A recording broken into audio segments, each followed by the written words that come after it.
안녕하세요. 소아청소년과 전문의 하정우입니다. 요즘은 모유가 아기에게 좋다는 것은 엄마들은 다 알고 있습니다. 하지만 막상 아기를 낳고 정신없이 산후조리 하다 보면 어느새 아기 입에 우유병이 물려 있는 것이 우리나라의 현실입니다. 이번에는 신생아 모유 수유는 어떻게 해야 제대로 할 수 있나 간단하게 알아보겠습니다. 만일 모유 수유에 대해서 좀 더 상세한 정보를 알고 싶으신 분은 유튜브에서 정유미 TV를 보시면 모유 수유에 대해서 좀 더 많은 정보를 보실 수 있습니다. 아래에 정유미 TV에 대한 링크를 붙여드리겠습니다. 모유를 먹이려면 출산 전에 모유 수유에 대해서 미리 공부를 해서 모유 수유할 준비가 되어 있어야 합니다. 아기가 모유를 먹는 것은 본능이지만 부모가 젖을 제대로 물리고 모유를 제대로 먹이는 것은 교육을 받아야 합니다. 예전에는 이런 게 별로 필요가 없었죠. 예전에는 대가족 제도였고 이웃이 어울려 살았기 때문에 일상생활에서 젖 먹이는 것을 보고 자랐습니다. 그래서 젖 물리는 법과 모유 먹이는 것에 대한 모든 것을 저절로 배웠더랬죠. 이런 것을 문화라고 합니다. 하지만 요즘의 신세대 부모들은 대부분 어릴 때 공무원 하고 아기를 키우는 것을 제대로 본 적이 없기 때문에 젖 먹이는 것을 본 적이 없습니다. 그렇기 때문에 모유 수유에 대한 문화가 없다고 생각하시면 됩니다. 만일 모유에 대한 문화가 없는 요즘의 부모들이 아기에게 모유를 먹이려고 한다면 출산 전부터 모유에 대한 공부를 미리 해서 모유 수유하는 방법을 제대로 배워야 합니다. 그래서 모유 산정 교육이 필요하다는 겁니다.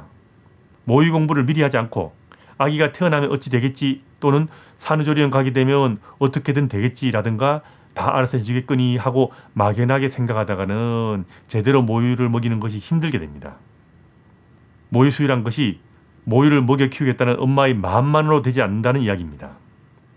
인터넷이나 유튜브에서 모유에 대해서 듣기 좋은 이야기만 듣고 출산 후 산후조리 하면서 얼떨결에 남들이 하는 대로 끌려가다가는 산후조리가 끝나면 모유수도 끝나 있는 경우가 상당히 많습니다. 모유를 제대로 먹이시려면 적어도 출산 첫날부터 한 달까지 신생아 시기에 모유 수유가 제일 중요하기 때문에 이 시기를 출산 전에 미리 공부해서 준비해야 됩니다. 자, 그럼 신생아 모유 수유에 대한 본론으로 들어갑니다. 신생아에게 모유 수유를 제대로 하려면요, 모자동실이 제일 중요합니다. 산후조리 하는 동안은 물론 첫 한 달간 신생아는 엄마와 하루 종일 24시간 같은 방에서 엄마와 아기가 함께 있어야 합니다. 이게 모유 수유를 제대로 하는데 제일 중요합니다. 간혹 아기는 신생아실에 두고 콜하면 가서 모유 먹이면 되는 거 아니냐고 말하는 엄마도 있는데 이거는 모자동실과는 거리가 멀고요.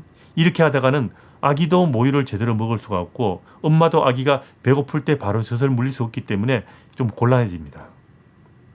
간혹 잘 때 빼고는 계속 엄마랑 같이 있으면 되는 거 아니냐고 말하는 부모도 있는데 이것은 모자동실이 아닙니다. 하루에 불과 몇 시간만 신생아실에 맡겨도 모유를 제대로 먹이기 힘들어질 수가 있습니다. 놀랍게도 우리 전통 육아에서 산후조리는 항상 아기가 우선이었고요. 지금 전 세계 다른 나라에서도 산후조리는 엄마가 쉬는 것에 중점 맞추기보다는 신생아 돌보는 것을 최우선으로 생각하고 있다는 점 꼭 염두에 두시기 바랍니다. 놀랍게도 많은 부모들이 생각과는 달리 출산 후 엄마의 산후 회복은 아기와 따로 떨어져서 누워 쉬는 것보다는 24시간 엄마와 아기가 함께 있으면서 엄마가 아기를 돌보고 모유 먹이고 빨리 일상에 복귀하는 것이 더 좋고 더 빠르다는 겁니다.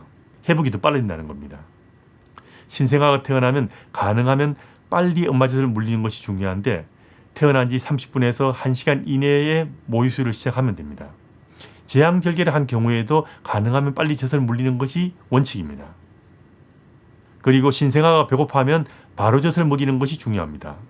배고픈 아기들은 자다가 깨서 꼼지락거리면서 입맛 다시고 젖 빠는 신용을 하고 엄마 젖을 찾습니다. 이때 젖을 물리시면 됩니다. 이럴 때 젖을 물리지 않아서 아기가 배가 더 고프게 되면 이제 울게 되는데 울 때 젖 물리면 너무 늦습니다. 울기 전에 먹이는 것이 제일 중요합니다. 신생아는 시간 맞춰서 먹이는 것이 아니고 배고파할 때 먹여야 한다는 것 잊지 마십시오. 신생아를 신생아실에 맡기고 콜 받아서 가면 이미 울고 있을 겁니다. 그럼 이게 몇 번만 반복되어도 아기는 배고프면 바로 울기 때문에 나중에 아기가 배고픈 것을 엄마가 제대로 알기 힘들어지게 됩니다. 몇 시간마다 수유하라고 말하는 자칭 전문가들도 간혹 보는데 이건 좀 황당한 이야기입니다. 아기들은 아기마다 다 다릅니다. 먹는 시간과 다르고 자는 시간 다 다르죠. 신생아들은 몰아서 먹고 몰아서 자는 경우가 흔합니다.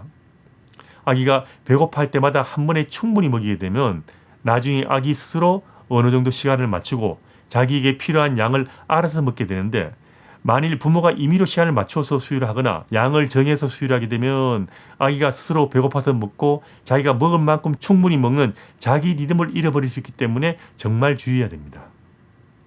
모유를 제대로 먹이려면 처음부터 모유만 먹이는 것이 중요합니다. 모유는 아기가 먹는 만큼 나오기 때문에 밤에 엄마가 쉬어야 한다고 분유를 같이 먹이게 되면 그만큼 모유 수유량이 줄게 됩니다. 그리고 신생아는 하루 8번에서 12번까지 젖을 먹이고요. 한 번 먹일 때 한쪽을 15분 이상 매번 양쪽 젖을 충분히 다 비워주는 것이 중요합니다. 아기와 반응하면서 먹여야 하는데 먹다가 졸려하면 적당히 깨우면서 한 번 먹일 때 충분한 양을 먹일 수 있게 노력을 해야 됩니다. 쉽게 말하면 배꼽리를 키워주라는 이야기죠. 신생아는 밤낮을 구분하지 못하기 때문에 밤에도 배고파면 바로 먹이시고요. 밤에 4시간 이상 자면 깨워서 먹이십시오. 가능하면 우유병을 물리지 말고요. 공갈 젖꼭지도 신생아 시기에는 가능하면 사용하지 않는 것이 좋습니다. 이렇게 공갈 젖꼭지를 신생아 때 말게 되면 엄마 젖을 잘 물지 않으려 할 수 있습니다. 그리고 의학적 필요가 없는데 젖을 짜서 먹이는 것은 절대로 하지 마십시오. 산후조리에서는 엄마가 짠 젖을 누군가 다른 사람이 먹여주지만 집에 가면 엄마가 짜서 엄마가 다시 먹여야 하는데, 그럼 직접 수유하는 것보다 수유 시간이 2배가 걸려서 엄마가 엄청나게 고생할 수가 있습니다. 유축기는 산전에 미리 준비할 필요가 없고요. 산후조리할 때도 의학적으로 꼭 필요한 경우 외에는 가지고 있을 필요가 없습니다. 돈 들여 하는 유방 마사지도 대부분 엄마들에게 필요 없고요. 원래 모유는 그런 거 하지 않아도 잘 먹일 수 있어야 하는 것이 정상입니다. 특수한 경우가 아니라면 모유 수유 후에 남은 젖은 짜지 말아야 합니다. 이렇게 먹이는 것이 간편하게 살펴본 신생아 모유 수유 방법입니다. 모유 수유는 아기뿐 아니라 엄마에게도 좋습니다.